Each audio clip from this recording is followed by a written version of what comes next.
it's not going to be enough just to bring an end to this war in order for us to restore our standing in the world. We've got to do more than that. Now, just as we're bringing home troops, we've got to redouble our diplomacy in the world. Not just in Iraq, but also in the region. We've got to talk to everybody. We've got to talk to the Iranians. We've got to talk to the Syrians. You know, I got in a little argument with one of my competitors about the fact that I think we should talk to not just our friends, but also our foes. I think we should talk to everybody.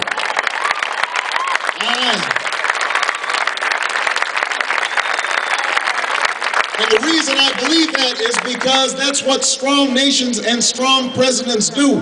They talk to our adversaries and they tell them where America stands and what we believe in. John F. Kennedy once said, we should never negotiate out of fear, but we should never fear to negotiate. He understood that. Most presidents prior to George Bush understood that. The next president has to understand that. And when we do that, when we start talking to other nations, then we can go before the United Nations. As president, I am looking forward to going before the world community and saying, America is back. We are ready to lead again. But we're not just going to lead with our military. We are going to lead with our ideals. We're going to lead with our values. We're going to lead by example and by deed. Yes, we're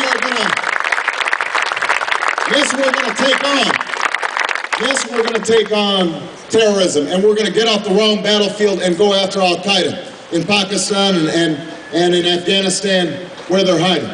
Yes, we are going to lock down nuclear weapons that are a threat to all of humanity, but what we also are going to do is we're going to go before the world community and we're going to say, we care about what you care about.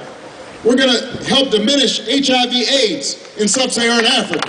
We're going to build schools in the Middle East, math and science instead of hatred of America.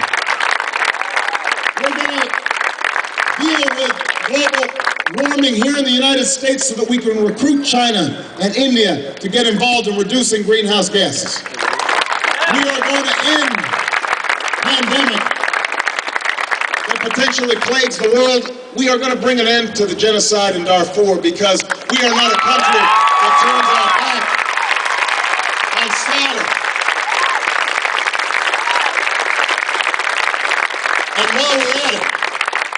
while we're at it, we're going to close Guantanamo and we are going to restore habeas corpus because that's who we are. We're not a nation that locks people up without charging them. We're not a nation that sends prisoners off in the dark of night to be tortured in other countries. That's not who we are. We are the last best hope on earth. We are the bright and shining light. But we've got to recapture that. And to do that, I'm going to need you.